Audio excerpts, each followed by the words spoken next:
How did you go from taking what you wanted to do in your own community to try and help resolve these issues and do that next step? Because, I even think people in my own faith or any other faith struggle getting outside your own community and expanding that so that the same vision is connecting to everyone else's needs and vision as well. How did you make that kind of jump? To me personally, it was pretty natural because uh, I think looking back at all of this, as you said, I was being guided into this world um, unbeknownst to me about all of these steps in my life so far. So it really came naturally to me, regardless of the topic, regardless of the audience, regardless of the issue we're dealing with.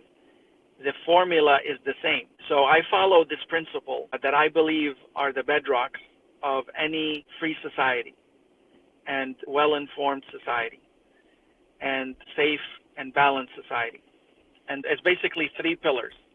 The first pillar is to access accurate information about the topic, whatever it is. It has to be accurate. It cannot just be information. I mean, the word information is everything. Good, bad, ugly, propaganda, facts, fiction. That's all information. But when it's accurate, it's based on truth. It's based on fact. It's based on evidence, and so on and so forth. So that to me was what was important. To me, it's not what you believe. It's what are you basing your belief on, right? So that's the first is it has to be accurate information because that's the source. And I tell my students all the time, what is the most important page in a research paper? And they always say it's the works cited page, so that the reader knows where you're getting your information from. Is it opinion or is it based on some fact and some study there was consensus behind? So that's the first pillar. The second pillar is creating a platform for critical thinking.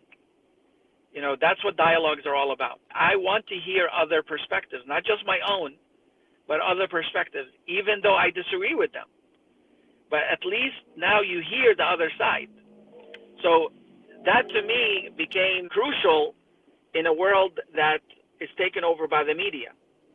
So the media, the mainstream media, as we call it, is really promoting, whether directly or indirectly, and that's always debatable, how we think about the world.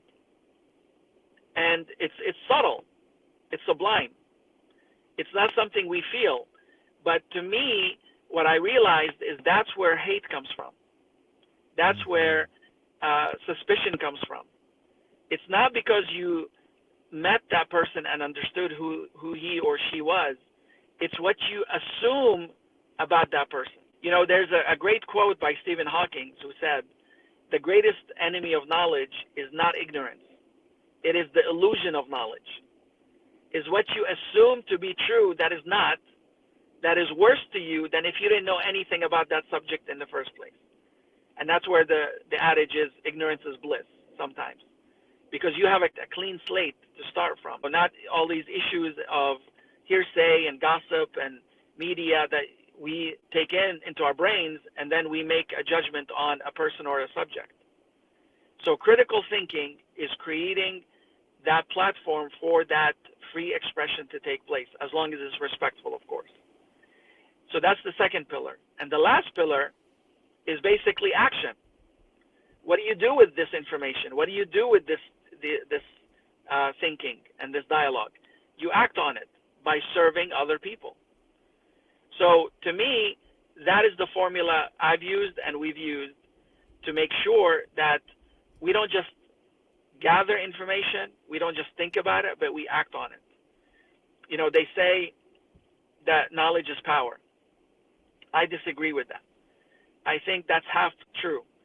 Knowledge is as powerful as how you act on it, for good or for bad. So action is what we need. When I was learning about American history, what I fell in love with in the Constitution is those three words that starts the Constitution: we the people of the United States of America. And I always asked, why did the founders choose to make those words big and the rest you can hardly read. Because that's the basis of our republic. It's us. We are the people. We are the government. And I fell in love with that concept for pretty much all my life to this day. But unfortunately, what I realize is we are forgetting that. Or some of us have already forgotten it. And we've just turned over this concept to the elites. And I don't want to get onto a soapbox here, but to other entities, special interests, elites, oligarchs, whatever. And they are running the world. And that is very unfortunate. So we depend on them. And that's where I believe where we are. The problem is not us. We can get along as teachers and bakers and garbage collectors and neighbors. We can get along. It doesn't matter. Literally, I've seen it. Black, white, man, woman, rich, poor. We can get along because we have to get along in the street. But it is outsiders or, upper echelons or people who want to manipulate us to stay in power that create division amongst us that is not real. They make it up and say, these are the boogeymen. This is the community you have to be afraid of. You have to be afraid of Muslims. You have to be afraid of whites, blacks, Latinos, immigrants, what have you, refugees, whatever it is. In that time, in that generation, that's where now we're going the wrong direction. And I know that because I also studied in my college years Nazi Germany. I wanted, because I'm a student of history, and I always asked this question: how in the world did these citizens end up killing their fellow neighbors in Germany, of Jews and gypsies and disabled people? How did it happen? It's amazing. And what catapulted me to find the answer was this quote from Hitler, who once said, "What luck for rulers that men do not think. What luck for rulers that men do not think." Which means we don't think. We're not critical thinkers. We're not teaching critical thinking anymore. We're going by emotion. We're lemmings. We just follow the Exactly. the TikTok or Instagram roll, and we're good. Of course now, yes. So that was like mind-blowing to me. And here we are. The world is going backwards. And that to me is what drives me, is yes, we might not be able to change the world, but we can, be the world for one person, as one quote says. And that's really what keeps me going, that I know there's a God that sees everything, knows everything. He has a plan for everything. But all our job is asking ourselves, looking in the mirror, what am I doing? Am I a builder or am I a destroyer? Am I a healer or am I someone who's creating division? So that's really what keeps us going. The possibilities are endless. We've seen it. I've seen it in my years so far, where people who were very hateful towards Muslims, they became friends once they understood what Islam was and who we were and what the actual dividing mechanism was. So, and here we are once again in a divided world. We thought COVID was going to wake us up and make us more compassionate and more respectful, but unfortunately it's not. It's made us worse in a sense, because we were so cooked up and we're like expressing ourselves in negative ways. But God help all of us eventually. I had two thoughts that came up when you were talking there. The first one that came to mind is a phrase that I like to use sometimes, which is be a part of the solution, not the problem. And I think that can apply in anything, right? I think of it in a Absolutely. work environment, right? Like fixing something at work, but it also can be your family. It could be your friends. It could be your community. It could be your nation, right? Which is be a part of the solution, improve where we need to go. Don't just complain about what we don't have or aren't. Let's create this. Let's be actors. Let's make this happen. The other thought it made me think of is when I had spent some time in Jordan between my undergrad and graduate degrees, I remember I helped in Palestinian neighborhoods in Amman. And I loved it. It was such an awesome experience. One of the things that was interesting is we were helping at a school. And after school, the teachers would be hang out at the school and spend some time with each other, so they'd invite us to talk with them. And I remember one of the aides that was there helping, teaching aides. I know she was from a more conservative background in Islam, by the way she talked, she dressed, kind of what she valued. And as we talked, it was interesting because at one point she just looked at us and she said, "You know, I don't understand. Can you answer a question for me?" I said, "Yeah." She said, "Why do Americans hate us? Why do Exactly. Americans hate Arabs?" I mean, she's a down to earth person, and she had just asked a really honest question. You know, why do Americans hate us? Because she was, reeling from all these wars that we have already talked about. And we had a really fruitful conversation after that wonderful mother who just wanted to know, why can't we get along? Right? And the whole conversation, and we had these multiple times in that school, was the everyday person can connect. We want to connect. Often it's these bigger issues that we've let go over our heads, or governments or the media or business decides that we have to live in certain categories and we can't learn and talk to each other. I think that's what's so great about the things that you're doing, Bassem, with the Peace Institute. I love that three pillar formula on how to work past differences and make positive change. And so I think that gives people a lot of things to think about there. I think that's amazing. For listeners, what I'd say is I'll put a link in the description so that you have a chance to look at the Peace Institute and what Bassem does over there. And I definitely recommend it because there's wonderful resources that are available on there and how to do these type of things in your own communities. So it's very action oriented. I think, like Bassem has said, that's a big important thing for the things that they do. So definitely check that out. I think everybody has things that we want to do to try and improve the world, but we don't know how. Or how do I go about doing it?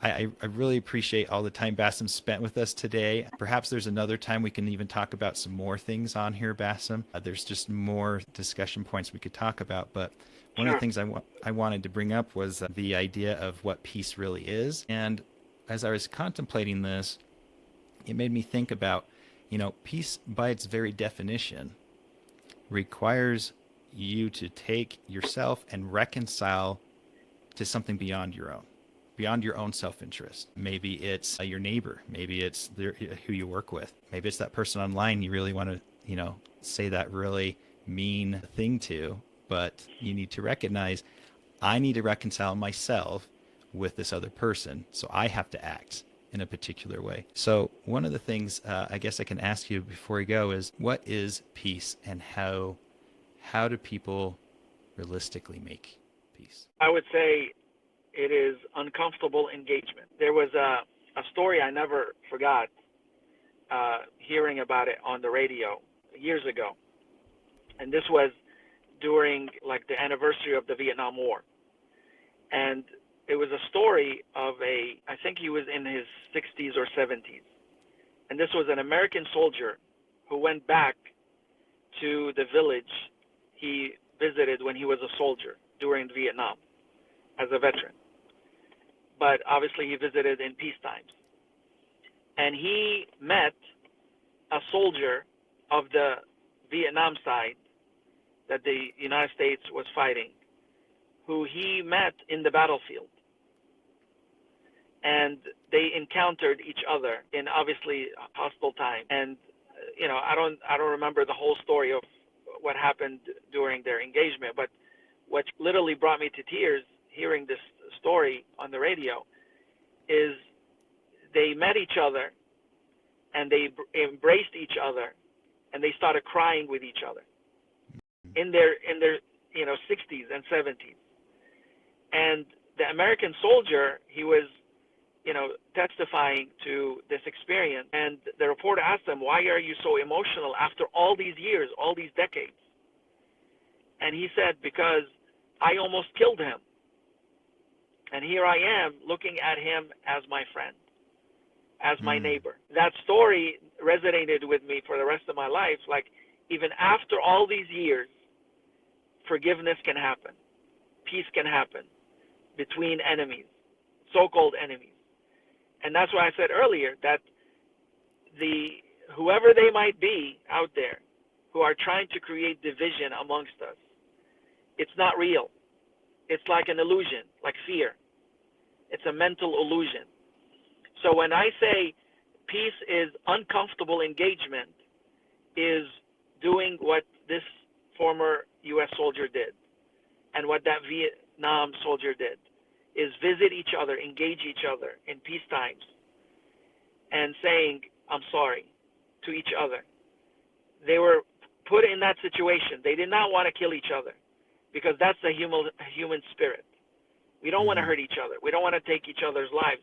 But we are put in these situations unbeknownst to us by whatever powers out there for whatever goals they have, and they destroy lives. They destroy communities.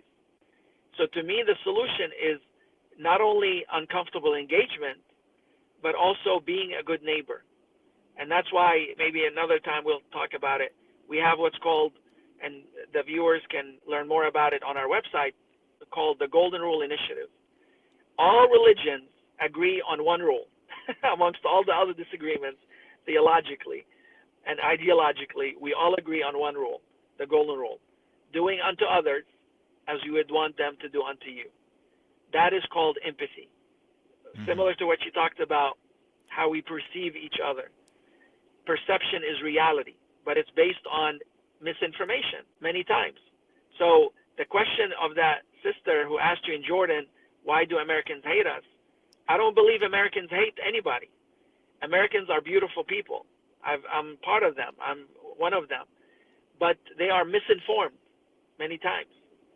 And with misinformation comes miscategorization. And from miscategorization comes hateful rhetoric.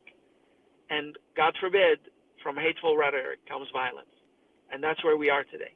So to break that, we need to start, as I said, with the formula: seek and search for accurate information, think critically and patiently about this information, and act on it by service to your community and to others that are like you or not. And you will see a better world and a better community blossom out of all of this.